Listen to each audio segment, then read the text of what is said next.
Highs நம்ம சென்னை அழகியில 24, 25 இந்த ஜனவரி மந்த்லயே 2 நாள் கோர்ஸ் எடுத்து இருக்கோம். இந்த 2 நாள் கோர்ஸுக்கும் உங்களுக்கு டிப்ளமோ சர்டிபிகேட், ட்ரைனிங் சர்டிபிகேட் 2 விதமான சர்டிபிகேட் இருக்கு. இது கூட தமிழ் நோட்ஸ் நம்ம கொடுக்குறோம்.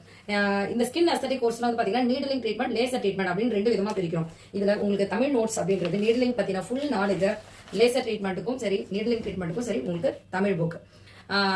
நீடலிங் ட்ரீட்மெண்ட் அப்படின்னா BB glow facial, Korean skin facial, இது கூட பர்மனன்ட் ஐப்ரோ, செமி பர்மனன்ட் ஐப்ரோன்னு சொல்லக்கூடிய இன்னைக்கு ட்ரெண்டா போயிட்டு இருக்கக்கூடிய semi permanent eyebrow, lip colours, lip pigment, under eye treatment அப்படின்னு சொல்லிட்டு நிறைய ட்ரீட்மெண்ட் வகைகள் அதுல வரும். 2வது நாள் அதாவது 2 நாள் கோர்ஸ் முடிஞ்சு 3வது நாள் லேசர் ட்ரீட்மெண்ட் கொடுக்குறோம். இந்த லேசர் ட்ரீட்மெண்ட்டுக்கு உங்களுக்கு தமிழ் நோட்ஸ், தமிழ் புக் இருக்கு. இதுல கார்பன் பீல் லேசர்னு சொல்லக்கூடிய லேசர் ட்ரீட்மெண்ட் இருக்கு. இதுதான் நிறைய பேர் என்கிட்ட கேட்டுட்டு இருந்தீங்க, அந்த கார்பன் பீல் லேசர் வந்து எதுக்காக உபயோகப்படும், அதை நாங்களா செய்ய முடியுமான்னு கேட்டுட்டு இருந்தீங்க. அந்த கிளாஸும் உங்களுக்கு எஸ்தட்டிக் கோர்ஸோட கொடுக்குறோம். அதாவது ஹேண்ட்ஸ் ஆன் பிராக்டிஸோட நோட்ஸ் வித் சர்டிபிகேட்டோட உங்களுக்கு கொடுக்குறோம். ஸ்கின்னோட நாலேஜும் உங்களுக்கு ஃபுல்லா கொடுத்துரும். இந்த கிளாஸ் ஜனவரி 24, 25, 26 3 நாள் நடக்க இருக்கு. பயன்படுத்திக்கோங்க. அதுக்கான நோட்ஸ் வித் சர்டிபிகேட், ட்ரைனிங் சர்டிபிகேட்டும் உண்டு.